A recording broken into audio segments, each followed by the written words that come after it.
Hello everyone, welcome to CashcroftTV. My name is Kalen Ashcroft. Thank you very much for watching this video on Guide to Legal History and Historians, where we will be covering all of the chapters from the Oxford Handbook of Legal History, edited by Marcus D. Dubber and Christopher Tomlins.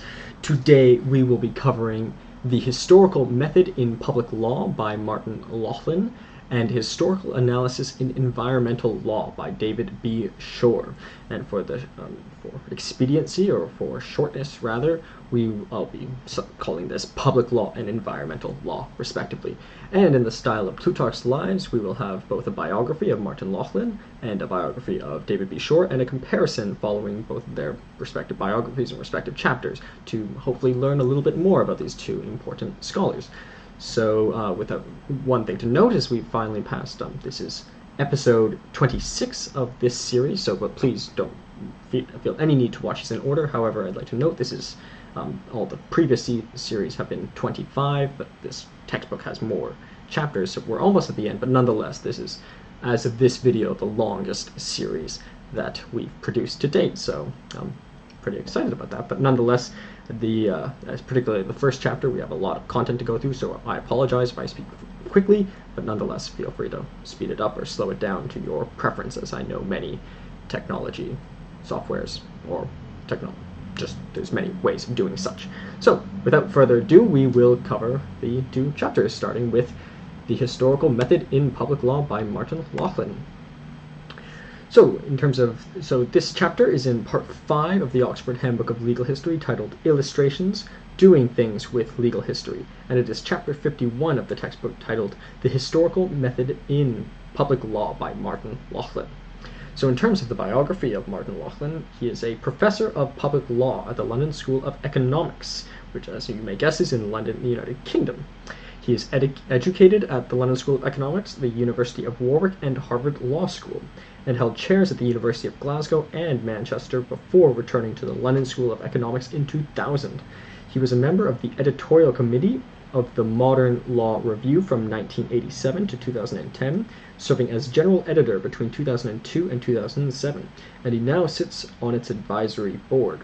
He was elected Fellow of the British Academy in 2011, and in 2015 he was awarded an honorary LLD, an honorary Doctor of Law, by the University of Edinburgh.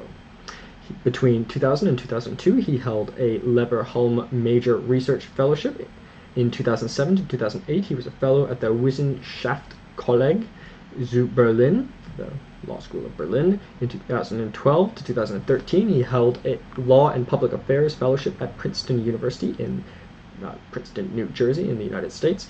In 2016 to 2017, he was EAS Senior Fellow at the Freeburg Institute of Advanced Studies, and in January to March of 2019 was the McCormick Fellow at Edinburgh University. He's been a visiting professor at many law schools, including Osgoode Hall at York University in Ontario, Canada, Paris 2, or also known as Panthéon Assas in Paris, France, University of Pennsylvania in Pennsylvania, United States, Renmin University in Beijing, China, and the University of Toronto in Toronto, Ontario. He's currently the Shell Center Visiting Human Rights Fellow as well, and as noted previously, he has a Doctor of Law from the University of Edinburgh as an honorary doctorate. He has over 11 books, first being Public Law and Political Theory, published by the Clarendon Press in 1992, and most recently a book titled Against Constitutionalism, published by the Harvard University Press in 2022. His research interests include public law, constitutional theory, legal history, comparative law, administrative law, and he teaches public law LL 106 and constitutional theory LL 4AQ for those students at the London School of Economics or those who are interested in studying there. So, without further ado, to the chapter. So, starting with the first, so the title of the chapter is The Historical Method in Law. And he notes that this chapter was written at the London School of Economics and Political Science. So, starting with section I, the introduction. So, the author, that being Martin Loughlin, notes in this classic study, The Elementary Forms of Religious Life, published in 1912, Emile Durkheim demonstrates the key to understanding contemporary religions is to trace them to their most primitive forms.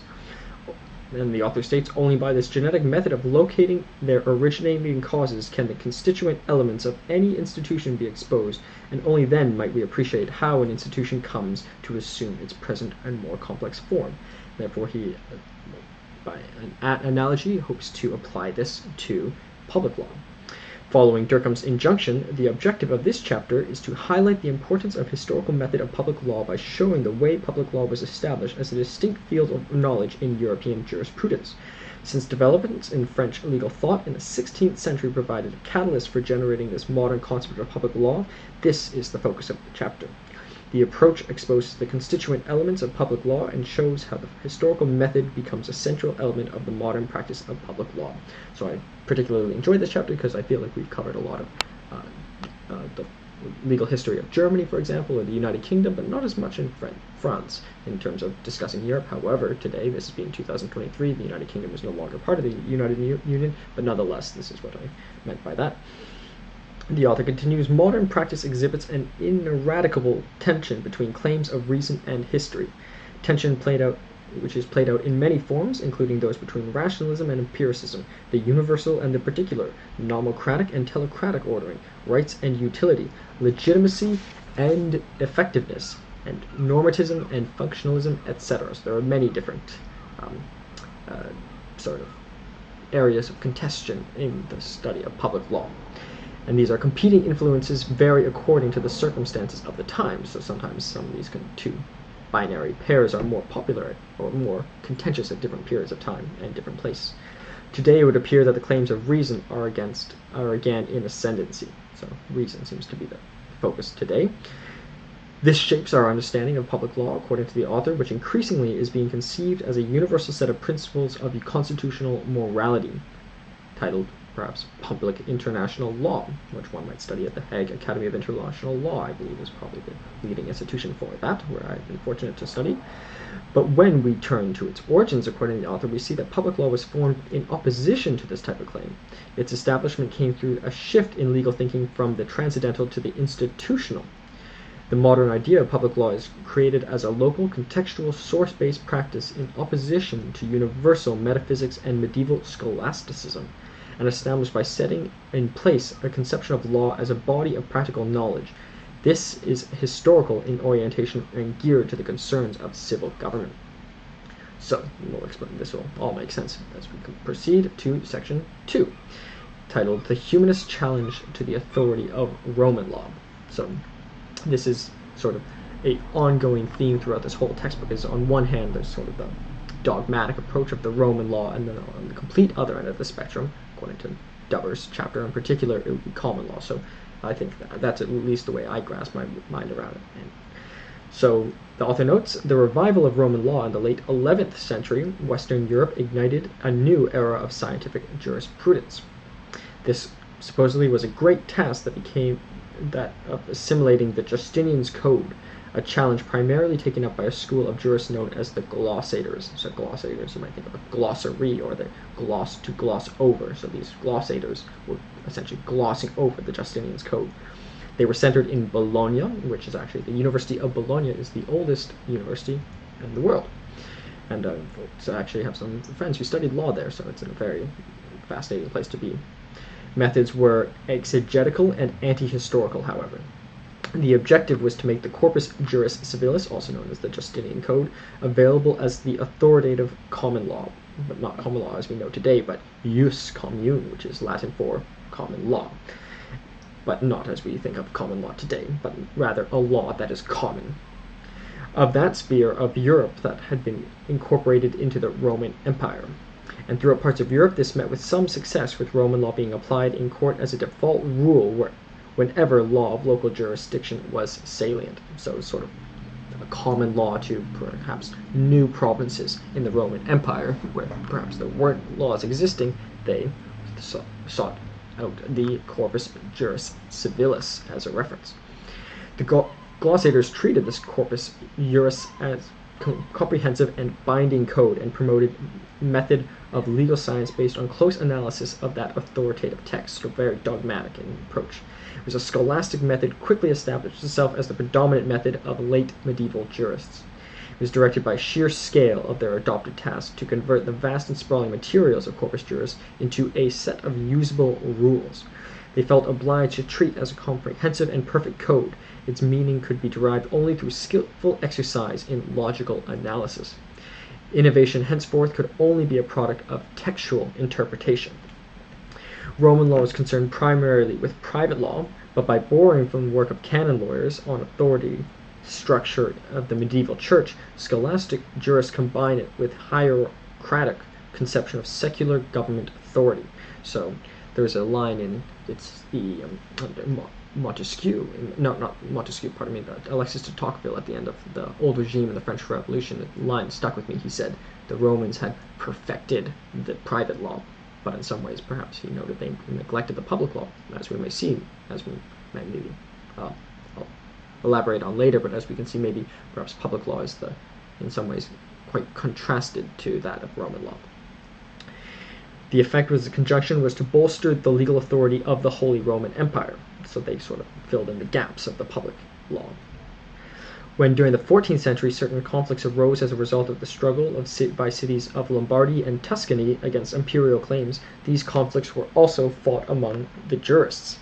From these struggles emerged a great school of post-glossators led by Bartolus and his pupil Baldus. The main contribution of post-glossators was methodological. Skinner, B.F. Skinner, notes, Bartolus abandoned the cardinal assumption of the glossators to the effect that when the law appears to be out of line with the legal facts, the facts must be adjusted to meet a literal interpretation of the law, and instead made his basic precept that when the law and its facts collide, it is the law which must be brought into conformity with the facts. So that's probably more of a modern conception that the law has to fit the facts, not the facts to fit the law. Accepting that the emperor is dominus mundi and wields the marum imperium, Bartolus nevertheless identified cities as an independent class of citizens and argued that the emperor had no power of rule within the cities, since he was master of the whole qua whole and not the ruler of each of its particular parts. Though casuist and dialectical procedure, through casuist and dialectical procedure, the post-glossators were able to challenge some of the lyricism of Roman law scholarship and open up the method of inquiry into the sources of government authority. So it's important to note that Bartolus did accept that the emperor did have absolute authority, but he sort of didn't see that he had complete power to intervene with the cities, which, as we kind of see, maybe, or at least I think, we can see a parallel in the United States Constitution, in that the federal government should involve itself entirely with the operations of the states. After technological developments in printing aided the diffusion of Renaissance values, work of the post-glossators was built upon, and by the beginning of the 16th century led to the emergence of humanist culture across Northern Europe. Returning to classical sources and seeking to restore classical ideals, the northern humanists applied techniques of philological and historical criticism to challenge the intellectual authority of corpus juris. By demonstrating the codification of Justinian was less than comprehensive, that it had been put together in a fragmentary way, and the methods of interpretation used to reinforce this authority were highly dubious and often based on ignorance of the classical sources, they were able to mount a decisive attack on scholastic jurisprudence. Implications of this challenge to the authority of Roman law, a challenge which also extended to a more flexible methods of Bartolus and post-glossators. They gradually permeated into the political legal thinking. It was the precepts of public law were no longer to be derived from the explication of Roman law principles. Where were they to be found, therefore? So if they're moving away from this corpus juris, what has to fill its place? But nonetheless, we have this previously in the Oxford Handbook of Legal History, and in this series we covered Roman law, and one of the key takeaways is that although it had been interpreted in later years as sort of dogmatic, the actual writing of the corpus juris was in fact sort of historical in its own right, in that it wasn't trying to dictate how law should be done in the future, but rather trying to track what laws had been created in the Roman Empire. So moving to section 3, titled The Work of the French Legists. The answer to this question, that being where to fill in this gap, was first provided by a prominent group of French jurists. By the 16th century, law schools of Angers, Bourges, and Toulouse had grown into leading centers of European jurisprudence, and the French legists in general constituted in themselves a great school of writers, the finest in their profession to be found in the country during the century. According to the author, they addressed the question of the source of governmental authority during a critical period in which political ideas were losing their ideological complexion, and when the intellectual authority of Roman law was being undermined, and also when Europe, the nation-state, was emerging as the primary territorial unit of allegiance. By examining the pressing political issues of their day through the prism of law, these scholars were obliged to develop new accounts of the framework of governmental order. In turn, they called for new methods of legal analysis, and led to the break not only with Romanist conceptions of authority, but also with the traditions of medieval constitutionalism. Methodological innovation, according to the author, they effected, which constituted a central element of what has been called judicial nationalism, proved to be the decisive break that laid the ground for the emergence of the modern idea of public law. They argued that the principles were not found within Justinian's code, but through historical investigation of legal and political practices of the European states. So as we saw with the Roman law chapter, there was sort of a division between, there's the Roman law, which is perhaps maybe jus commune, maybe it's common to all of Europe, but then there's also this domestic law. For example, we saw the Germanicists, who focused on the history of Germany, who were in contrast to applying to the Roman law. But we see that this actually started in France. They argued that the principles were not to be found within Justinian's code, but through historical investigation. So once again, therefore, particularly relevant in the Oxford Handbook of Legal History. Such scientific laws as could be derived were thus to be acquired through the application of comparative method to the historical experiences of governmental ordering. The argument marked a decisive turn of historical inquiry, led to lex terrae, which means law of the land, emerging alongside Roman law, which could be seen as jus commune, and canon law as an alternative source of juristic authority. The treaties by these legists played a pivotal role in enabling law to be de-theologized, basically making it no longer treated as absolutely powerful. By promoting this historical method, they were also able to undermine the authority of medieval hierarchical and corporational scheme. From their perspective, the determinative public law relationship was one in which all subjects were brought into immediate subordination under the king. So there was this other driving force in that. The king thought that he wanted to use it to their own power, in fact, perhaps differentiating themselves from other kings. Pioneering work reached critical stage in the first decades of the French Wars of Religion in the 1560s. Against the backdrop of this crisis that threatened to weaken the French state, three scholars, François Ottman, François Baudouin, and Jean Baudin, made particularly important methodological contributions to public law. And they deserve further consideration. So if anyone has would like to read on those, I suggest they do so, and I endeavor to do such myself. The most militant anti-Romanism is to be found in Hottman's Calvinist writing Anti-Tribonium, published in 1567, and argued that being drawn by the Greeks and Byzantines in the 5th century, Corpus Juris was written after the collapse of the Roman state and by writers who were estranged from the Roman spirit of the nation, place, and time. The codifiers altered much of what they did, and what they did not alter, they scattered and rearranged, and what they did not retain, they destroyed. So that's sort of, as we alluded to in the chapter on Roman law.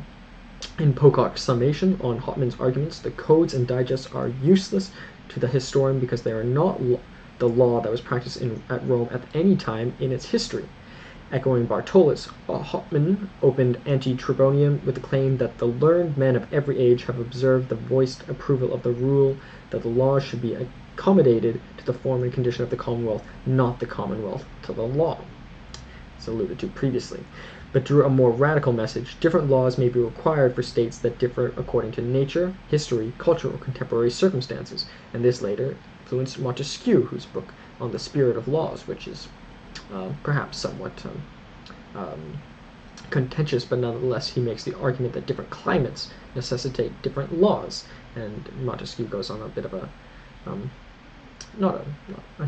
for example, and he says that because alcohol, this is Montesquieu, not I who said, has a stronger effect in hotter climates, it makes sense that in Islamic law alcohol is forbidden. So, but nonetheless, that's not necessarily true, but that's something Montesquieu believes, but it's something that's derived from these earlier thinkers, such as Hauptmann, who believed that different countries necessitated different laws, and they couldn't just apply the juris civilis. For Hauptmann, the study of constitutional law required historical investigation into distinctive practices of particular regimes. They contended in particular Roman law was irrelevant to the task of seeking to understand the constitution of the French state. Through historical investigation, showed original Grand Gaulois had devised an ancient constitution that protected the people against tyranny and had preserved their liberties. So looking at history, that they found that they already had their own laws. Inquirers had an obvious contemporary purpose. The ancient constitution had to be able to reconcile authority and liberty by making French kings subject to the constraints of the law, sort of a Magna Carta purpose, and by requiring them to respect the will of the people they expressed through the states as general. So there's also this other underlying political force causing it. Or not necessarily causing, but contributing to. Hauptmann's investigations into customary law formed part of the general movement that sought to supplant the authority of Roman law with that of lex terrae, and later, as we saw, the Germanists in Roman law. While Roman law was fixed and written and had given rise to formal scholastic methods of interpretation, folkways of customary law, lex terrae, being unwritten, were subject to more creative interpretation techniques of judges. Roman law was universal, fixed, and formal, while customary law was particular, fluid, and informal, according to the author. Being evolutionary in character, able to keep attuned to contemporary requirements, and was held tam antique et tam nova, so always immemorial and always up to date. Lots of good Latin phrases here. Work expression of the general reordering of the method of political jurisprudence away from the exegesis of a fixed authority and towards a more historically oriented and sociologically informed theory of law and legislation. It was a pedagogical aspect of the movement most fully brought out by Baudouin in his 1561 work Prolegomena and Teaching of Universal History and its conjunction with jurisprudence. For our purpose, the most important message of this work was the argument that the university law curriculum had become focused almost entirely on private law, and this offered an altogether inadequate training for a jurisconsult. Therefore, it advocated that jurisconsults called on to offer the advice on affairs of the state requiring a training in the arts of governing. If we are able to train students in fostering the commonwealth and for the governance of empires, public not private law must be studied, and this means that history should be called on first of all. Law is insufficient for training in statecraft. The study of history teaches how regimes are built and destroyed, and only from those historical experiences can students acquire an education in the arts of prudence. So essentially here, studying only Roman law, maybe as according to de Tocqueville, it's mastered the private law, but that's not sufficient to being a legislator or someone state builder. So therefore they needed to study public law, which they need to study the lex terrae, the law of the land.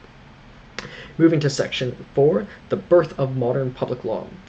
This line of legal scholarship culminates in the work of Baudin, who argued, contrary to French legists of the early 16th century, that there is no irreconcilable conflict between the claim of absolute authority of the crown and the maintenance of the traditional local liberties. He maintained that those liberties were underpinned and guaranteed by the authority of the crown itself. The conception of crown as both absolute right but limited by practice could not easily be accounted for in Roman public law based on the maxim precepts legibus solitus est. The line of argument the French legists were striving to make led to the conclusion that the authority of French legists were striving to make led to the conclusion that the authority of the French monarch, based not on any enacted code but on historic practices of governing. By synthesizing this line of government and radicalizing its implications, Baudin was able to establish the foundations of the modern idea of public law. So, moving to section A of this section, titled The Methodists. So Bawden's first method, displayed in his book titled Method for the Easy Comprehension of History, published in 1566, called often Methodus. Notwithstanding its title, it was not interested in the study of history for its own sake. The objective was to promote historical inquiry for the purpose of revealing the main precepts of the art of governing. So sort of an outline for how people should be educated to govern. History provided the key to understanding public law. Nature could be revealed only through comparative and historical investigation into the laws, customs, and practices of a particular governing regime. And I think this is rather perhaps intuitive now, but not necessarily true at the time. But for example, if one aspires to be in a position of government leadership, it would not be sufficient to just read Corpus Juris Civilis and be ready to go. One would need to learn about the nature of whichever country or whichever jurisdiction they're in. This juristic objective is evident in the introduction and the beginning of a full-fronted attack on Roman law's claim to constitute ratio scripta of universal law. It argued that Justinian's code was drafted in a period when all things suffered from the crudest barbarism, and by lawyers who so disturbed the sources of legislation that almost nothing pure is dragged forth from the filth and mud. Its recent interpreters assume a false reputation of knowledge and none of equity, and think that the state is served, judgments decided, and lawsuits settled by quantities of syllables. Those who ought gently to have cleaned the stains and spots from the old record, so that the ancient scene would be recognized, would have a steel pen so heavily glossed all books with worthless and misleading notes that almost no image of antiquity remains. In pleas of jurisconsults, the leading French jurists had become mere grammarians. So this is an argument that's one of the most perhaps contentious authors of all time is Houston Stewart Chamberlain in his Foundations of the 19th Century. He writes that the original conception of Rome as the Roman law was genius, but over time there was sort of a chronic problem that any legislator had to sort of contribute more laws and sort of got overly full. But nonetheless, this in Methodus, Baudin sort of just also attacks. So not only does he think Roman law was insufficient, but the way that it was studied was also unnatural too. The message promoted by Methodus is that the path of progress is to be discovered through the study of history. The best part of the universal lies hidden here, he notes. Since history for the most part concerned with politics, Baudin argued the good historian must be familiar with the art of statecraft, knowledge most readily acquired from experience, from participation in public councils, executive power, or legal decisions. However, since without books we can hardly attain the very complex knowledge of governing a state, a man becomes even more skilled if he has added to the practice a profound study of letters and public law. So he notes that most important is actual practical experience, and then second, it's also important to have study letters and public law. Knowledge required for directing the state is derived from a comparative study of the laws and customs of the people, jus gentium, law of the people. So that's sort of his conception of public law, is that it should come from both reading, but not necessarily reading Roman law, but also observing the people and working as well. Methodus was not so much a guide to the study of history as the perspective for a new type of jurisprudence. It rejected the attempt to establish the principles of universal jurisprudence from Roman decrees, and advocated comparative method in which wise men should bring together and compare the legal frameworks of all states, and from them compile the best kind. So also we see a comparative law, like a comparative across jurisdictions. So just looking at France would not be sufficient. One would also need to look at maybe the laws of Germany and how perhaps they might need different laws in comparative study. A recurring theme that the state's destiny is determined by the character of its people, which is something that Montesquieu followed in suit. Therefore, the search for those factors that shape this character is key, and the key factor he highlights are those of climate and geography, which Montesquieu followed in the 18th century, and provides a sociological understanding for law to evolve. The principal section of Methodus examines the main forms of government and includes surveys of the constitutional history of major states, jus gentium, the common law of people. but more specific people. So you could think of it as law of nations, for example, gentium, but nonetheless, people. Central chapters provide the detailed first draft of the argument that in 1576 Baudin was to develop in 6 livres de la République, which we will discuss briefly following. Republic is often credited with being the originating source of the modern conception of sovereignty, and the work fated to be interpreted mainly from the perspective of his successors. So few people actually read this book. They usually read the interpretations, which I think is wrong. I personally always like to go to the source. For example, in my studies of the Old Testament, I want to read it myself before anyone else tells me necessarily how to interpret it. But nonetheless, I think it's important to get outside opinions as well. But I don't think one can only rely on the outside opinions. I think it requires both. One consequence is that his writing often have not been analyzed on their own terms, so that the lines of continuity with the French legis underplayed and organizing premises in the Republic, they already outlined in Methodist the 10 years earlier, have been overlooked. So Methodist has also been sort of overlooked as well. The achievement of a republic can be appreciated only by examining the structure of the treaties as a whole. So moving to section B, titled De la République, which is his following work. Most commentators, understandably, have focused on the first of his 6 books of Republic, evidently because it's long, so perhaps because they didn't even finish it, or perhaps they believe that the most important stuff is first.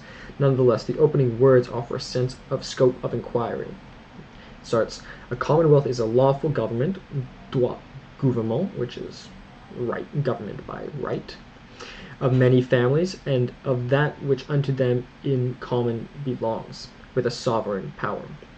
He then analyzes each of these components, distinguishing between rightful and disordered government, and between public and private, defining sovereign power as the highest power of command, and emphasizing the common subjection of citizens to the sovereign. The aim is to outline the parameters of public law. Notwithstanding this originality, the remaining 5 books cannot be overlooked without distorting its purpose. The main objects are to offer an analysis by way of comparisons drawn from history from the various forms of government and jurisdiction of officers. That's books 2 and 3. And of the various factors that cause states to grow, flourish, and decline. That's books 4 and 5, and 4 to 6, pardon me, and as a whole provides a comprehensive systemic account of the fundamental laws at work in the public realm. By use of examples, he draws from history, seeks to expose the sociological laws of governmental development and the ways in which they can be rightfully harnessed, which is this art of government that he keeps alluding to.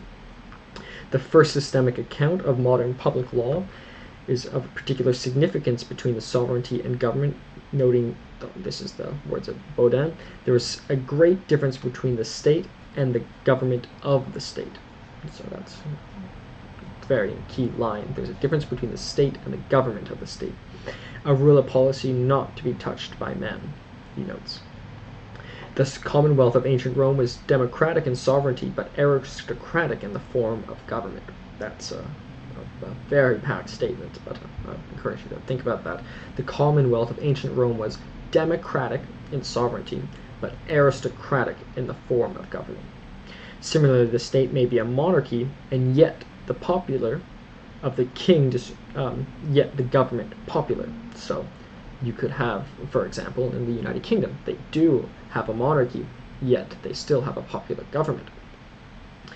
And following with the quote, of the king distributes command, magistracy, officers, and preferments indifferently to all men. So if for example, in Canada, we have a constitutional monarchy. The monarch really just signs things off. So really it's indifferent. So the government is still popular, yet the state is a monarchy. This distinction provides the basis on which the claim of autonomy of public law can be differentiated from its institutional formation. The remaining books look to dispel the precepts of the art of governing from universal history and rehearses theory of climate, astrology, and numbers as well. So he's quite the polymath, this Baudin. And he interspersed many famous tropes, such as power corrupts. I've heard that many times. I did not know it came from Baudin. Another famous trope on the necessity of ensuring a separation of legislative and executive power. That's a very significant takeaway, which followed by Montesquieu, who really elaborated on, and that relative equality in wealth distribution promotes the stability of the state. That's the modern sort of conservative argument, and that war sustained democracy. That's sort of the right of to wage war, and that most self-styled democracies are disguised as aristocracies. That's something that Alexis de Tocqueville touches on. And that the less power of the sovereignty is, the true marks of majesty thereunto still reserved, the more it is assured. So the less the power of the sovereignty, the more it is assured. That is something that is previously echoed, actually, by Machiavelli. And concludes with analysis of the three types of mathematical progression. So he covers arithmetic progression, denoting equality and representing the order of consonant with the interests of democracies. Geometric progression, representing justice, is expressive of aristocratic government, and the harmonic ratio, portraying the ruler-ruled relationship and representing peace, was attuned to monarchies. According to Skinner, was arguably the most original and influential work of political philosophy to be written in the 16th century. So that's a big statement from Skinner, and represents the highest achievement of the movement of French jurists in the mid-century to displace authority of Roman law and establish a modern conception of public law founded on civil wisdom and derived from comparative and historical inquiry into governing practices of the European states. Public law conceived as a set of basic rules, principles, and practices that establish, sustained, and regulated activity of governing the state. So I think that's really fascinating how he sort of puts a mathematical connection to the three types of government. I think that's perhaps, it would take him a lot of consideration, but even if it's not perfectly true, I think it's a genius to be able to combine two completely different fields like that. Moving to section 5, the method of modern public law. Modern public law established as a consequence of the basic shift in the juristic method, and is found in lex terrae, law of the land, a type of law that cannot be identified by scholastic method of exegesis, but only by historical investigation. Then it provides us with a consequent as a type of historico-political discourse. And there are therefore three important implications from this. First, the discourse draws on a much broader range of sources of knowledge than the Romanist techniques, and is necessary to extend beyond the formal forms of official legal texts and assess those innumerable informal understandings that condition the ways in which authority is understood and properly exercised. So innumerable ways, but very historical as well, and must accommodate ways of folk law. Secondly, the adoption of public law as a type of historical political discourse inevitably leads to the past being treated in an ideological manner. It's unavoidable because history thereby becomes bound up with the discourse of power. So history remembers the victor is a famous line from Modern Warfare 2, but it's in many ways true. The example is wrapped up in the anti-Romanist discourse of French jurists is a strong stain of Protestant historiography that seeks to press its claim against royal Catholic absolutism. So there's sort of this Catholic-Protestant dynamic affecting the change. And it's important to note similar disputes were also take place in Britain, according to the author. Namely, during the 17th century, historical political discourse reaches zenith in England in the myth of the ancient constitution, where claims that existed in the Anglo-Saxon constitution under which kings were elected to an office of limited authority. It invoked by common lawyers, notably Sir Coke, Edward Coke, and the structure of discourse. English liberties versus the prerogative powers of the Stuart kings. The Saxon right versus the Norman statecraft. And established a tension that turned into regular refrain and provided its master narrative of Whig constitutional history. And thirdly, as signaled in the opening of Republique by Baudin, focus on the Commonwealth is not sovereign historical political. The historical political discourse shifts its focus of its inquiry. In Foucault's word, that's Michael Foucault, this discourse is no longer the state or the sovereign talking about itself. It is something else talking about itself, and the something else that speaks in history takes itself as the object of its own historical narrative, is a sort of new entity known as the nation or the Commonwealth. So sort of this shift from the sovereign to the commonwealth. A good ruler must first understand the nature and character of the people, and the shift of power from the highest power to command to the relation of the nation in which power is understood to be generated in a field of forces, which is the harmonic proportion. But I think one of the key takeaways here is that the state builder needs to first understand the people, which I think is, by many people, I think considered common knowledge now, or at least subliminally recognized, but during these times these were revolutionary things. The struggle that subsequently took place in the period between the 16th and 18th centuries between the rival claims of absolutism, the sovereign, and the constitutionalism, the people, is vital primarily because the growth in the extent and intensity of governing powers. And just because these states were becoming more powerful, these things became more contentious. Absolutism is not a conservative argument, but a novel argument born of necessity of maintaining order in a changing world. It was not an unrestrained power of despot or tyrant, but a rationalist argument tied to the emerging modern concept of sovereignty. The contentious character heightened by virtue of having to make the claim in a secularized world. So, in the Federalist Papers, for example, they believed the president needed to have quite a bit of power, otherwise they would be sort of overrun. And particularly in this, as religion was taking a second or even dissipating, this became all the more necessary. And contentious in a secularizing world is the term. The sovereign ceased to embody the link between heaven and earth, and Baudin developed a constitutional but also argued for the necessity of an absolute single supreme center of authority. Changes lead to St. Bartholomew's Day massacre in 1572, where Huguenots proclaimed king a tyrant and resorted to armed action. Hauptmann's Franco-Gallia, drafted in the 1560s but published in 1573, was a principal inspiration for these outbursts, and unearthed the ancient French constitution where kings had been elected, law-bounded, and created by ultimate authority of the people meeting in public councils of the realm, so undermining the authority of the king. Baudin's shift, supported by reactions to the Huguenots' doctrine of legitimate resistance, the ship of state shocked by a violent tempest is in imminent danger of foundering. And he feared both Machiavelli in that injustice through tyranny to consolidate power, and no less dangerous those under pretext of exemption from duties rebel against their natural princes and open the doors of licentious anarchy, the worst, which is accordingly supposedly worse than the harshest tyranny in the world. And therefore this is the basis of public law. So the public law is, these earlier arguments aren't just get rid of the king and give all the power to the people, it's that there does need to be sort of some central authority, even though they need to recognize the needs of the lex terrae.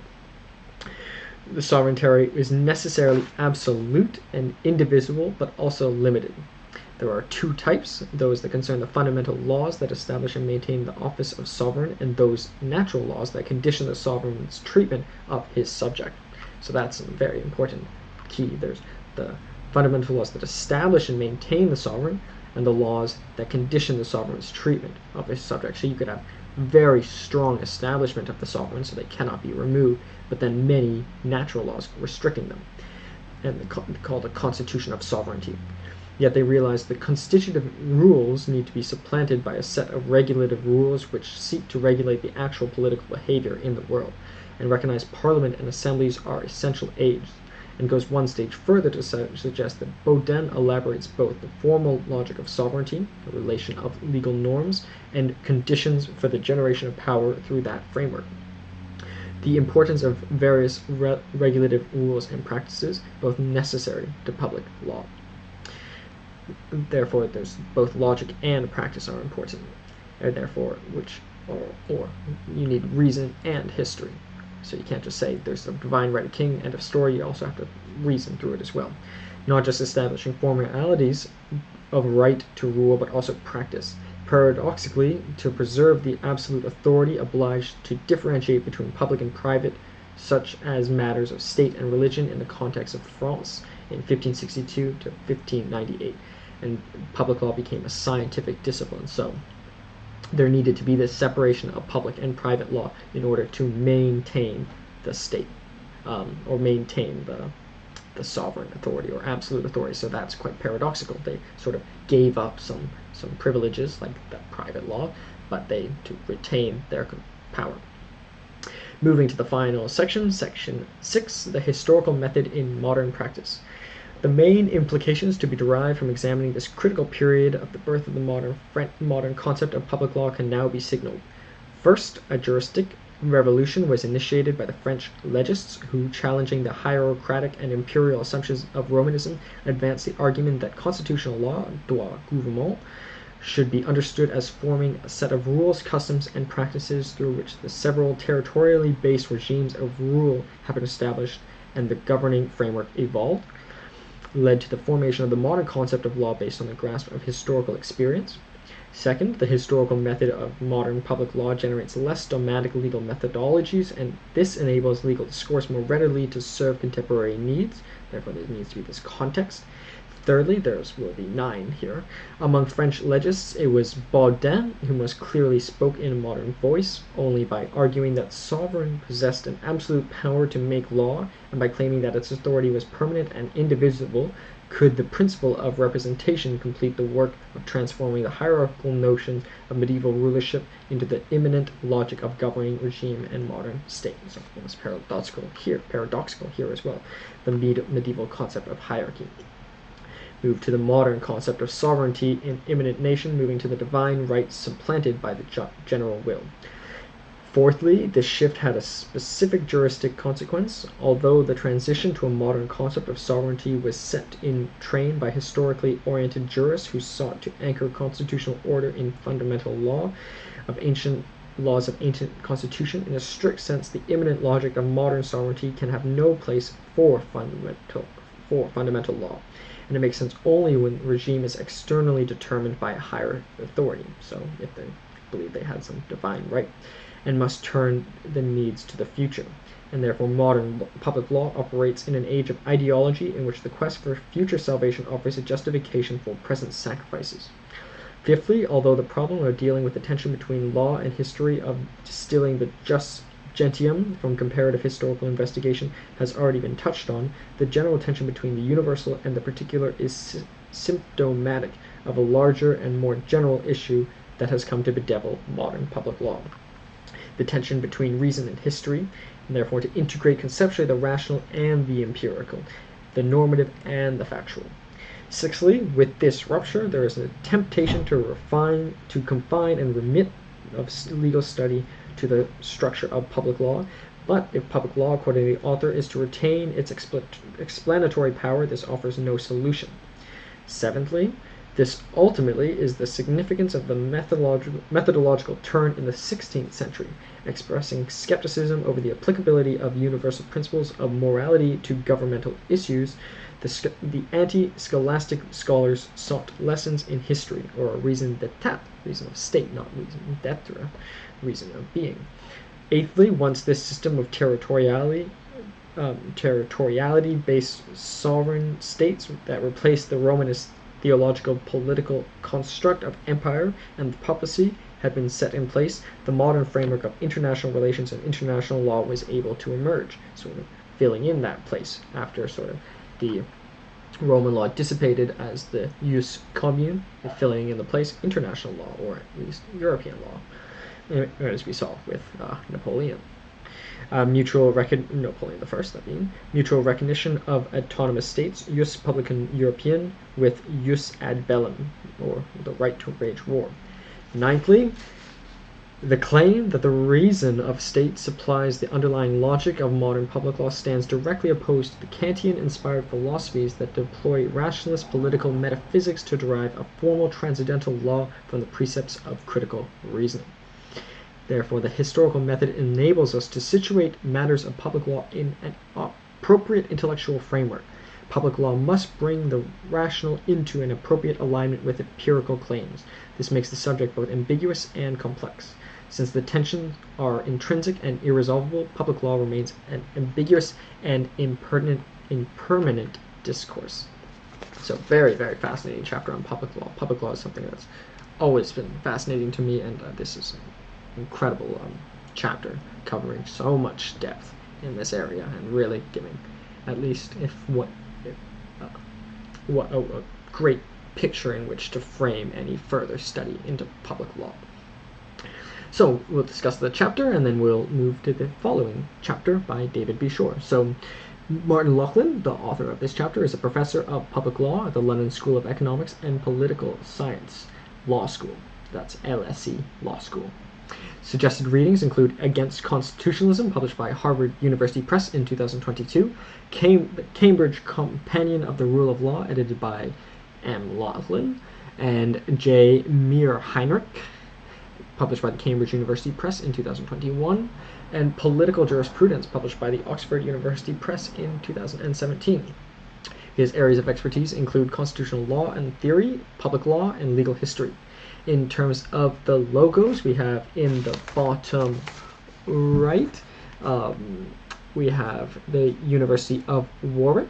In the top right, we have Harvard Law School. And in the top left, we have the London School of Economics. In terms of the ordering, we could have put the London School of Economics first and last because he started his education there and now he works there. But nonetheless, I put the London School of Economics in the top left. And so once again, this is in section 5 of the illustrations doing things with legal history in the Oxford Handbook of Legal History. It is chapter 51, the historical method in public law. The 3 quotes we have by Martin Loughlin are, first quote, "Open only by this genetic method of locating their originating causes can the constituent elements of any institution be exposed, and only then might we appreciate how an institution comes to assume its present more complex form." Second and next quote, "Modern practice exhibits an ineradicable tension between the claims of reason and history. This tension is played out in many forms, including those between rationalism and empiricism, the universal and the particular, nomocratic and teleological ordering, rights and utility, legitimacy and effectiveness, normativism and functionalism, and so on." Lots of great vocabulary there, so, and many key takeaways. And third and last quote, "Modern public law is established as a consequence of the basic shift in the juristic method." Not the juristic method, I'll start that again. "Modern public law is established as a consequence of the basic shift in juristic method. The practices of public law are to be found in lex terrae, a type of law that cannot be identified by the scholastic method of exegesis, but only by historical method." So thank you, Martin Loughlin, for this wonderful, wonderful, and fascinating chapter. And we'll discuss the author more in this comparison with David B. Schorr after covering his chapter.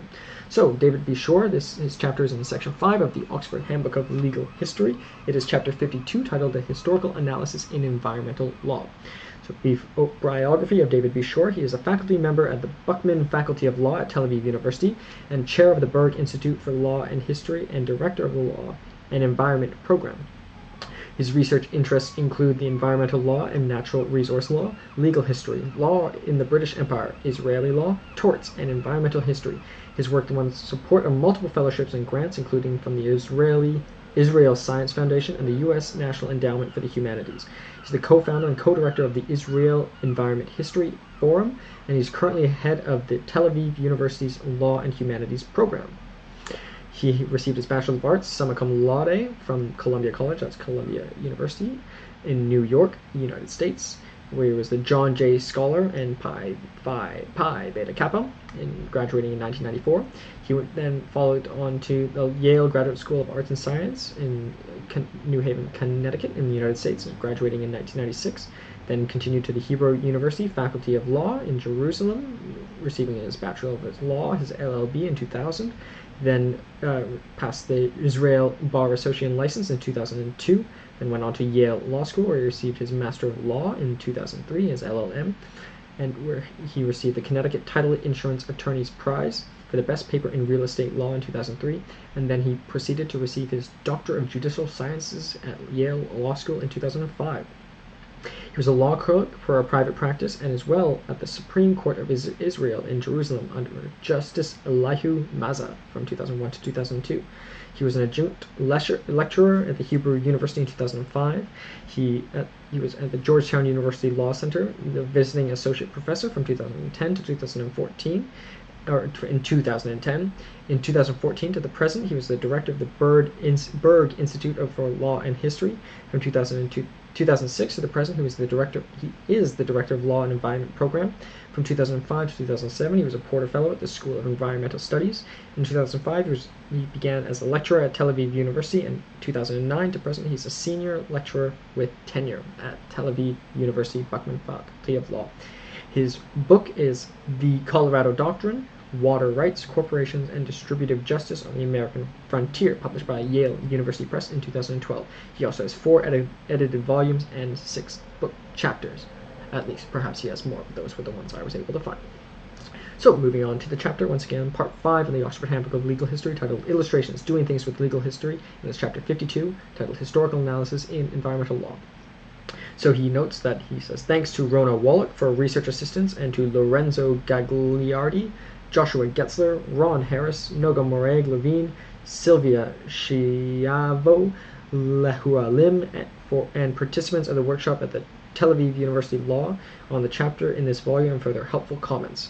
And funding was provided by the Israel Science Foundation, grant number 1822/16/16, and the U.S. National Endowment for the Humanities. So also he said thanks to a lot of other people who wrote chapters in the Oxford Handbook of Legal History. So it's one key takeaway from this is there seemed to be a pretty tight community. They all seem to know each other and they seem to work together. So, starting off the chapter in the introduction. Environmental law, according to the author, has no history. Not to say environmental law has no past. Scholars are beginning to uncover its historical roots. Having no history means there is a general feeling, common to legal historians and environmental lawyers, particularly in the U.S., that environmental law is something new under the sun, having emerged in the 1970s from environmental crises of preceding decade, particularly the Cuyahoga River catching fire, and a contemporaneous sharpening of ecological consciousness, spurred most prominently by Rachel Carson's Silent Spring. Modern environmental law lacks connection both to earlier periods and to great themes and trends of legal history. The general view that history before circa 1970 environmental regulation was a branch of public law in which the regulator sets standards for activities with environmental impacts. It was insignificant and rather taught the environment was regulated through nuisance law, a system relying on private parties or sometimes the government bringing lawsuits to enjoy environmentally harmful activities or obtain damages for environmental harm. Prior to the explosion of environmental legislation in the 1970s, common law was a legal system's primary vehicle for responding to environmental problems, relying largely on nuisance doctrines. The view of modern environmental law being created ex nihilo, after the fact, in a moment of crisis is first and foremost inherently implausible, according to the author. One need only peruse the hundreds of pages of the 1970s era United States at large dedicated to environmental legislation to intuit that the legislators and draftsmen who created the laws, talented as they may have been, did not pull these regimes out of the air. So there must have been something before this, around 1970s shift. Some of legal forms, classifications, and terms may have been new, but most were not, according to the author. One might also point out that some obvious continuities with earlier law are evident on face of much of the legislation. For example, the Clean Air Act and the Clean Water Act were centerpieces of supposedly new American law, environmental law, but they were actually officially named Clean Air Amendments of 1970 and Federal Water Pollution Control Act Amendments of 1972, thus signaling their continuity with earlier pollution control laws. So the fact that in these titles of some of these acts includes the term amendments, clearly they could not have been absolutely out of the sky. They evidently were amendments to something previous. There is, although the history has not been necessarily written, the environmental law does go back to this time. Though the recent wave of research, some of which surveyed below, made progress in exposing some earlier statutory regulation of industrial pollution, this valuable work has yet to make a serious impression on environmental lawyers and legal historians. Moreover, other historical sources of modern environmental law have almost entirely been neglected, certainly by legal historians. This lack of a felt historical anchor or backstory is unfortunate for historical ignorance it perpetuates. Though this is perhaps a matter that primarily concerns academics and antiquarians, what should concern broader circles, as argued in this chapter, is the lack of historical sensibility with regard to the field severely impedes the understanding of environmental law's form and substance, at the same time leaving a yawning gap in legal histories precisely where one would hope to find with the legal environmental roots of the present challenges. Environmental law has not a history in a second sense too. It lacks history as a mode of argument, of analysis. Beyond a sea of Baroque doctrinal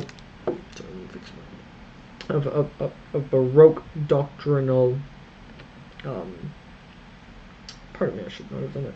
But beyond a sea of Baroque doctrinal and literature that typifies a field dominated by complex legislation, the primary critical modes of contemporary analysis of common law are those of neoclassical economics and two branches of environmental ethics, environmental justice and ecocentrism.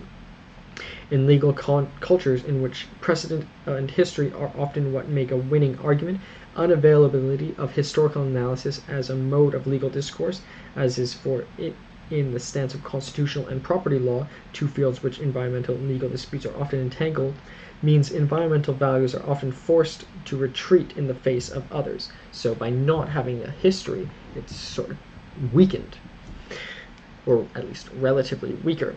For these reasons, environmental law needs both heightened historical analysis and a sense of its own historical roots. This chapter aims to sketch current, possible, and desirable direction for the future research of the history of environmental law. But before doing so, it notes a current scholarly pathology. So moving to section 1. The one came not near the other all the night. He has quite, I'd say, creative titles. So the one came not near the other all the night. By May 2010, Environmental History, the leading journal in its field, published an article by Aaron Sachs on antebellum, that's between war, environmental thought as expressed in contemporary American cemeteries. A few months later, legal historian Alfred Brophy, who wrote a chapter in the Oxford Handbook of Legal History, published a blog post on American antebellum constitutionalism as expressed in speeches made in cemeteries. Both pieces focus on the same cemeteries with rich discussion of political, social, and cultural contexts in which they operated, but neither work made any reference to the other, nor to literature, nor the subdiscipline in which the other was located. 3 years later, both pieces released an expanded form, again with no interaction between them or their scholarly worlds. This is not an isolated non-incident. Though fields of environmental law and legal history seemingly share a wealth of interests, histories of capitalism, slavery, and administrative state are few topics receiving intense attention in both fields in recent years. The two fields move through this parallel intellectual universe with nary a glance at one another. So there's these two fields. We have the environmental history and legal history, but they don't seem to be touching too much. If there is a certain symmetry, according to the author, in the blissful ignorance in which each field operates with regard to the scholarship of its sister field, the same cannot be said of the relative interest each takes in the subject matter of the other. In the last decade, from 2007 to 2016, the Law and History Review, the leading English language legal history journal, published only 3 articles that might have been described as engaging with environmental issues. So in the leading legal history journal, only 3 articles related to environmental issues. Only one of these, its author, was an environmental historian, not a legal one. It was directly on environmental topic. Meanwhile, situated in the environmental history, the leading journal in its field in the same period was radically different. Counting conservatively, over 25 articles engaged significantly with legal issues on a wide variety of topics, including a collection of essays dedicated to a single environmental statute. A similar picture emerges from the examination of the leading European journals on the two fields, the Journal of Legal History, and the 2 articles dealing with the issues of public property might be tagged as environmental, and the Rechtsgeschichte, with 3 on environmental topics. On the other, environment and history, with close to 30 articles with significant treatment of legal issues. So now we see perhaps in the environmental journals, they are touching into law more so than the legal journals are touching into the environment. Situation with regard to monographs are harder to measure, but with them too the impression is that few legal historians have incorporated environmental law in their work, while recent work of the many environmental historians have been foregrounding legal issues such as property regimes in natural resources, regulation of pollution, and racial discrimination. For example, environmental historians have identified the American New Deal as a key moment in environmental history. A leading historian characterizes the period as a decade of incipient U.S. hegemony in domains later grouped under environmental policy, yet while American legal historians display an ongoing and intense interest in the New Deal, the environmental aspects of legal history in this period have been notably absent in their work. Reasons for this asymmetry are unclear, yet more puzzling if we take into account that the American field of legal history traces its origins to James Willard Hearst, whose work was firmly planted in environmental contexts. So it's interesting that the legal history is not touching on the environment when James Willard Hearst, who was one of the first leading legal historians, was firmly planted in this context. Perhaps law simply is too pervasive that other subfields of history have no choice but to actively engage in legal histories, so perhaps environmental history has to touch the law. Yet one might be forgiven for thinking that the environment too is also physically present and needing to be accounted for, but shouldn't the other be true? Shouldn't the environment be relevant in almost all laws? Alternatively, perhaps the imbalance reflects the salience of law in the modern environmentalism bleeding over into related historical disciplines. Whatever the reason, the fact remains that while environmental historians as a group take a keen interest in legal issues, legal historians seem almost willfully ignorant of environmental issues and the way the environment might enrich their scholarship. So that's a call to action to legal historians to pay more attention to environmental issues and not leave it all up to the environmentalists to learn about the law. Moving to section 2, titled Winds of Change.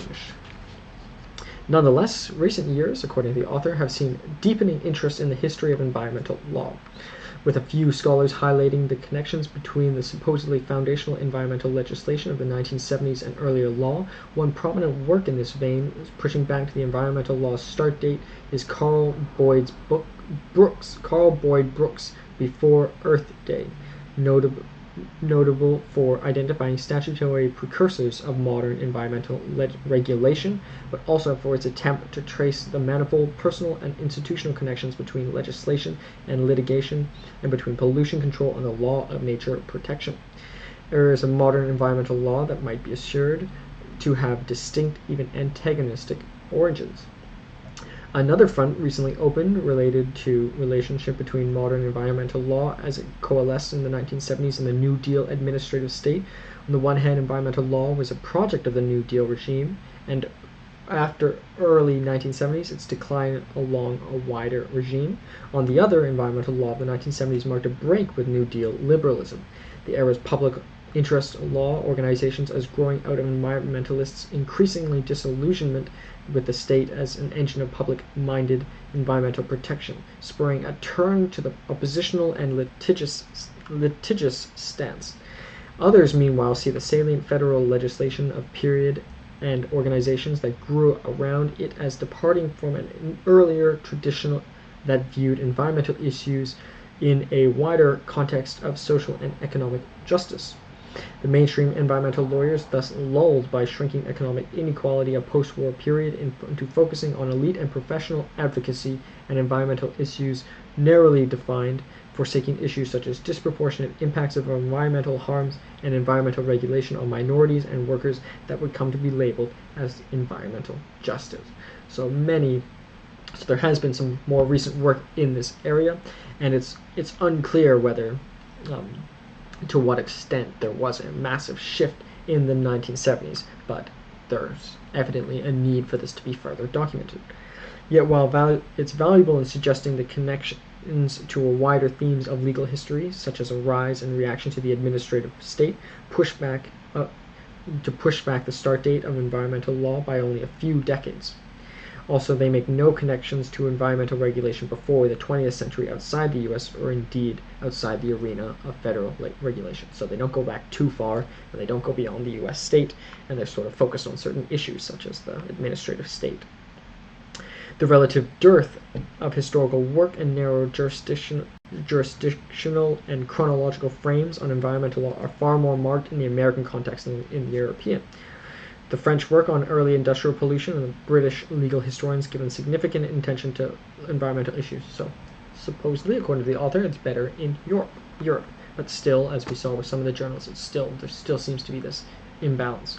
Noga Moret-Levin, who wrote a chapter in the Oxford Handbook, his work bridged some of the ideas of these bodies to inform current American debates over issues such as the appropriateness of precautionary principle of feasibility standards. The blindness as to the history of environmental law may be particularly American disease accordingly. To the extent it is, this exceptionalism is itself a topic worthy of research. So this area itself, like why perhaps is the U.S. neglecting this more so than other jurisdictions, is an area in itself deserving research. An exception is the Cambridge History of Laws in America by Betsy Mendelsohn's chapter treats American environmental law in a most comprehensive manner. But this article stands alone according to the author, and extensive work is needed both in uncovering the legal roots of contemporary law and making the later connections with other historical topics.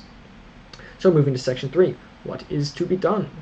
The author would like to suggest that of these two dimensions, longitudinal and lateral, the first order of business should be longitudinal, deepening the temporal dimensions of environmental law. It will be hard-pressed to assess the significance of historical environmental law or its interaction with other areas of law and life without knowing what it was, or what people thought about it. Yet, given environmental law is a recently coined term, we'll look at several directions of inquiry, some already explored by environmental and other historians, and some where more work needs to be done. Not all work is necessarily relevant to understanding the sources of current environmental regulation. For example, Roman law and Jewish law environmental regulation may not be that relevant in terms of, but I think eventually we should be able to bridge the gap connecting environmental law all the way back to Roman law. But I think the argument here is that there's already so little before the 1970s, or even 20 years before the 1970s, before the 1950s, for example, that researching Roman law and environmental Roman laws might not be too relevant. But nonetheless, I think eventually it should be important, and it would be something I'd still be fascinated in.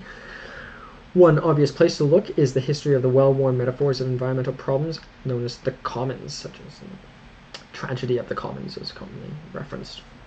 As well known now, actual medieval and early modern European commons, caricatured in Garrett Hardin's parable of the tragedy of the commons, were not the rule-free disaster zones he depicted. So there was some sort of law to address these areas, but rather highly regulated sites of interaction between humans and nature.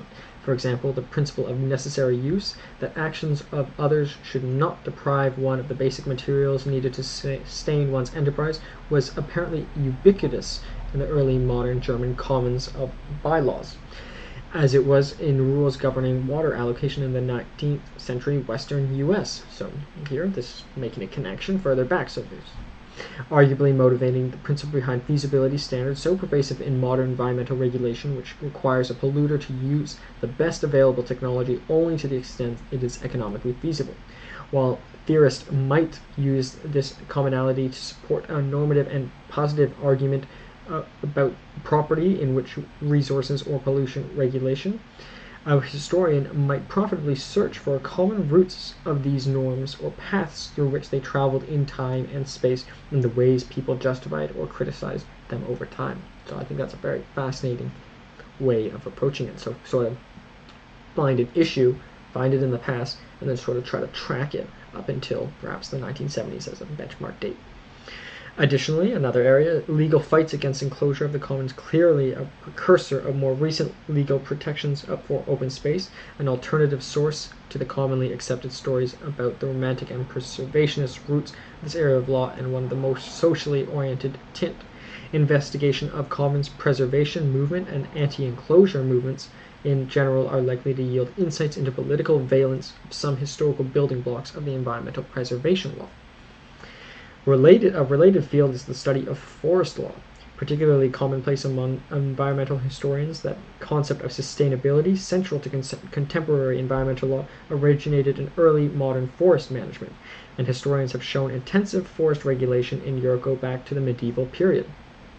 Richard Grove made the connection between colonial forest management concerns over climate change, and the author's own work connected this concern to colonial forest regulation. E.P. Thompson's Whig and Hunters book, highlighted the way early modern English forest law was both a tool of enclosure on behalf of the landed elites and a site of resistance for the commoners. A similar point has been made about English laws in the medieval period.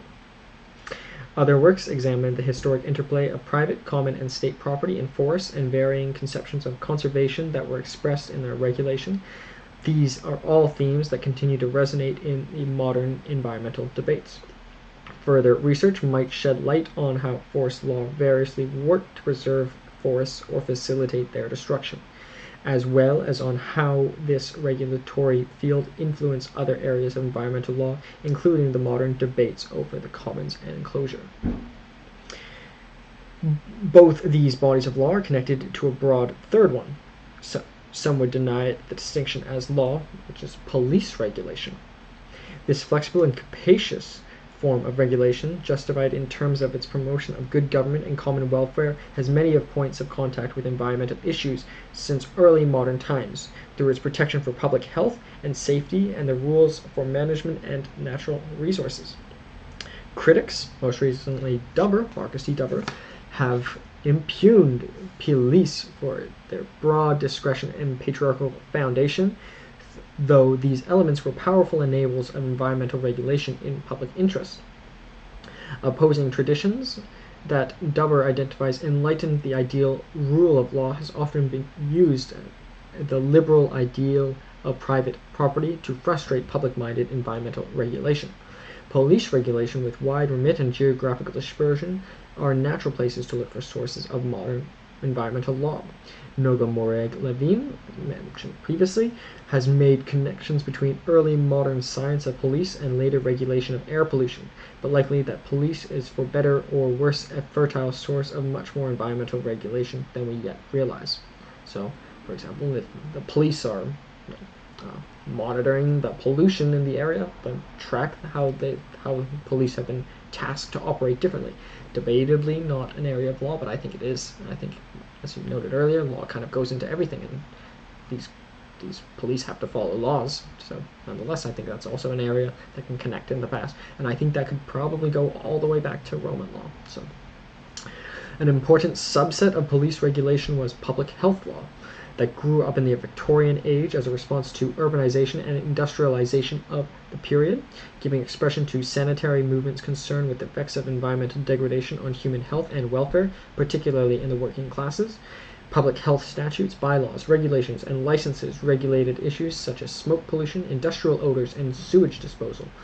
A highly developed area of law could be investigated for its influences on later environmental law, including the emphasis on technological solutions to pollution problems and division of labor between central and local regulation that continue to characterize the field. So there's further dimensions that one can look at this as well.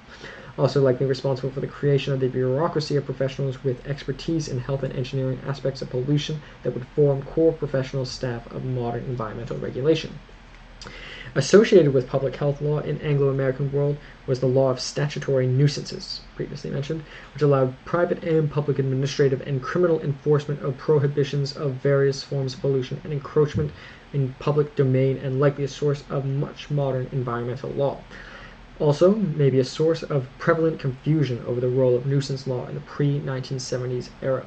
It may be true that nuisance law was the dominant vehicle for environmental regulation in the period, the author notes, yet the category included not in common law variant, private and public, the latter of which could be criminally prosecuted, but also statutory nuisance with explicit prohibitions on specific types of environmental harms and risks, such as discharges of pollution into water sources and emissions of noxious vapors.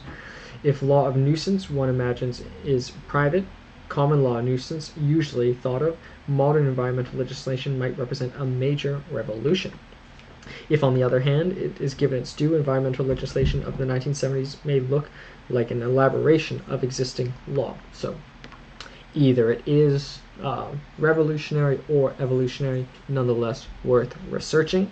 I would say more likely revolutionary, but I think that's what the author alludes to. I think it's, yeah, nonetheless not entirely evolutionary in the post-1970s period. The issue of incompatible land also spurred the development of the modern law of planning and zoning.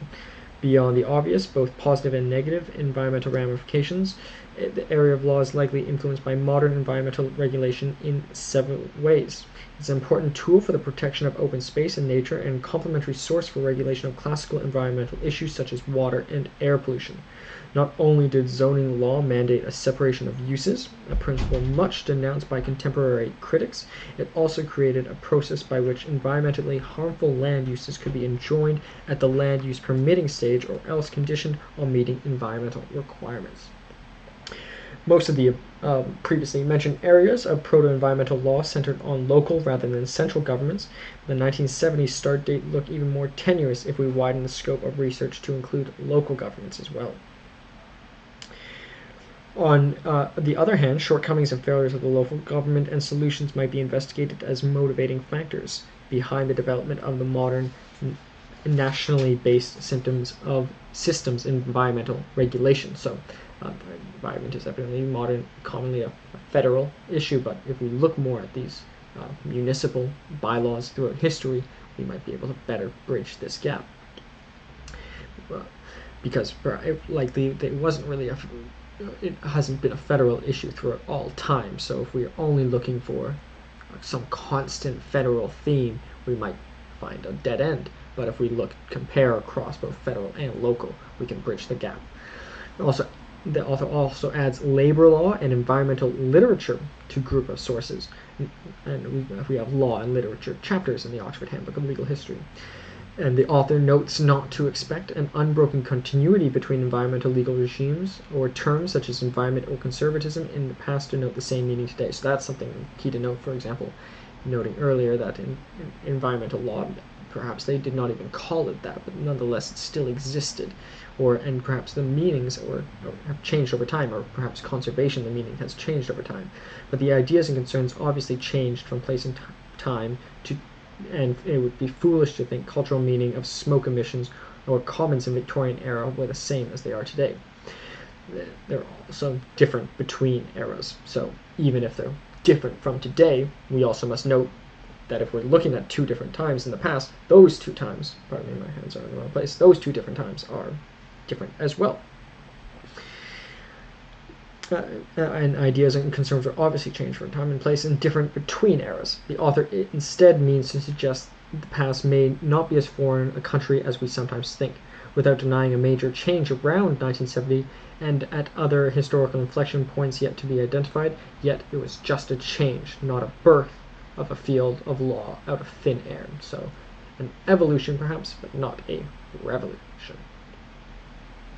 This is the longitudinal axis. As for the lateral axis, with a brief comment only, according to the author, once various areas of environmental law avant la lettre have been fleshed out, they need to be contextualized. Who pushed for these regimes and opposed them? What material and economic interests were at stake? Which conceptions of justice, political ideologies, and environmental attitudes were reflected in the law and which were rejected? What were the effects of law not on the environment but also on society, economy, and culture? What changes occurred in the field and why? And the author asks to keep the question in mind for the next and final section, which is also the conclusion, which is section 4, titled, What is at Stake? So this section tentatively offers thoughts on why historical exploration of environmental law matters. First, this being, history can help us better understand current environmental law. He notes David Dreesen's recently advanced positive theory of environmental law attempting to explain its salient features, but misses an account of historical explanations which might be provided by works such as those of Morag-Levine. There are also arguments of free market environmentalists that private law would do a better job of protecting the environment than modern regulation. This could also be checked against historical experience of legal systems that have relied on private law. So it is a contentious issue. on multiple fronts, but the front mentioned here is that it's like, should we leave it to the free market to address it, or must there be some government intervention? Second, and let's look at history to determine this, rather than just speculate. Second, history of environmental law is a topic that offers an opportunity to bridge the material and the abstract, or to take up environmental historian Lyndon Nash's challenge to show how what is presumed to be social or cultural is in fact thoroughly intertwined with the natural. Such an endeavor would be beneficial to both environmental and legal history, as doctrines, institutions, and ideologies, social and cultural artifacts developed with regard to natural and may circulate beyond the narrow confines of environmental law to other legal contexts. For example, Pigouvian taxes, cost-benefit analyses, the feasibility standards of all are intertwined with the natural but spread branches far afield. Thirdly, as environmentalism and environmentalists often seen as highly political, they are accused on one hand of advocating for anti-capitalist, anti-market, state interventionist agenda, while at the same time it's accused of elitism. So we previously mentioned that it's seen as perhaps intervention from the state, but then at the same time it's accused of elitism, putting the aesthetic and recreational value of the white upper classes ahead of the basic economic interests or needs of the working class. So it's kind of twofold. It's the government, and perhaps it's this white upper class too. So it's got quite a contentious issue, actually. White upper classes ahead of the basic economic interests or needs of the working classes, indigenous peoples, he notes, and racial minorities. The history of environmental law provides an interesting arena for the study of class and race politics and environmentalism on the one hand, and law on the other. Arguments to be uncovered on both sides and the further colored debates. It's fascinating that you mentioned indigenous, because I'm currently working on a trial where there's a bus terminal being created on a former burial site, so it's a tough decision to make. Not necessarily related to the changing climate, but it does relate to the land, and there is an environmental component to it. Fourth, and finally, politics and distributional issues bring us to a potential of history of environmental law to enrich our understanding of two of the most important historical issues of our time: empire and capitalism. Empire and colonialism have become central to our understanding of environmental history. Alfred Crosby's Columbian Exchange to Richard Gove's imperialism in recent years have seen a surge in the interest in legal history of empires, though rarely with any attention to environmental aspects of history, and need to ask what the role of law was in environmental transformations wrought by empire, and the effect that varied environments of empire had on the development of law. Questions need to be asked with regard to imperial and peripheries, and the centers, or as Michael Doyle refers to in his book, empires, metropoles, as well as the jurisdictions not formally part of empires but caught up in economic, cultural, and ecological webs. So I like that he mentions this, because empire studies is one of my passions. I was almost did a graduate degree in a related area, but I took a different path. But nonetheless, I've never once turned back on it, and it's probably one of the key aspects of my personal study. As for capitalism, it is impossible, according to the author, to imagine it without a material capital originating in the environment and without law to facilitate its exploitation. Environmental historian Stephen Stoll wrote, "Documenting the effects of capital without confronting its architecture and foundation seemed like an ineffective scholarly project. Environmental law, an important part of environment, have possibly legitimated it, but at other times regulated and even stymied it. How, where, when, and why these various scenarios played out, who benefited and lost, and under what conditions worse excesses of capitalism were curbed, are questions whose answers might not only enrich our historical understanding, but our current environmental law and politics as well." So, beautiful chapter by David B. Schorr, and I really appreciate that. I'd say I probably had practical experience of environmental law, but not too much time reading it, so this is very eye-opening for me, and it's amazing how it pretty much permeates into every other area of law, and it's interesting how truly neglected this area has been, especially in the pre-1970s, or connecting the pre-1970s to the post-1970s, circa 1970s. So we'll discuss the chapter quickly before going on to a comparison. So David B. Schorr is a senior lecturer with tenure and director of Law and Humanities program at Tel Aviv University Buckman Faculty of Law. Suggested readings include The Colorado Doctrine, Water Rights, Corporations, and the Distributive Justice on the American Frontier, published by the Yale University Press in 2012. Next, this is not a book. This is a edited volume titled Environmental History, edited with Scheffer Mosenson M. Published in Zanem, a Historical Quarterly in 2020, and another edited volume, The Tragedy of the Commons at 50, Context, Precedents, and Afterlife, edited with Ross C. and Theoretical Inquiries of Law, published in 2018. David B. Schorr's research interests include history of environmental law and water law in the British Empire, environmental law, torts, and Israeli law. The logos we have here are in the bottom left. We have Columbia University, where he went to Columbia College doing his undergraduate degree, where he graduated summa cum laude. In the bottom right, that is in the bottom right, we have Columbia University logo. In the bottom left, we have Hebrew University, where he received his Bachelor of Law in 2000. In the top right, we have Yale Law School, where he received his Master of Law and Doctor of Judicial Sciences. And in the top left, we have the Tel Aviv University logo. I neglected to include Yale Graduate School logo, but it must be noted that he also has a master's degree from Yale Graduate School. But I put the Yale Law School logo because I have the Harvard Law School logo for our previous author, Martin Loughlin. In terms of the quotes, we have, first quote, environmental law has no history. This is not to say environmental law has no past. Indeed, scholars are beginning to uncover its historical roots. Second and next quote, the general view of environmental law's history is that before circa 1970, environmental law regulation as we think of it today, a branch of public law in which the regulator sets standards for activities with environmental impacts, was insignificant. Third and last quote, this lack of a felt historical anchor, a backstory, is of course unfortunate for the historical ignorance it perpetuates. Though this is perhaps a matter that primarily concerns academics and antiquarians, what should concern the broader circles is that the lack of a historical sensibility with regard to the field severely impedes the understanding of environmental law's form and substance.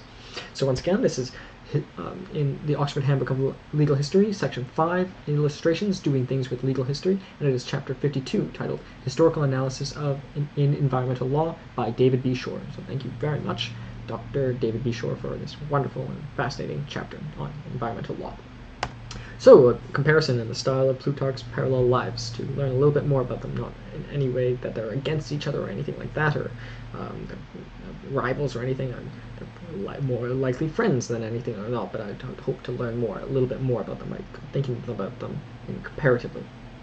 So in terms of their education, Martin Loughlin studied at London School of Economics, University of Warwick, and Harvard Law School. David B. Schorr studied at Columbia College, Yale, and Yale Law School, Hebrew University, and Yale Law School for his Master of Law and Doctor of Judicial Sciences. So Martin Loughlin has originally studied in the UK, but he also studied in the US. David B. Schorr studied in the US and in Israel, so they both have a commonality, and they both studied in the US, kind of Harvard and Yale, probably the two biggest rivals and probably the two most competitive law schools to get into in the US, at least that Yale. And in terms of their positions, Martin Loughlin is a professor of public law at London School of Economics, and David B. Schorr is a senior lecturer with tenure at Tel Aviv University.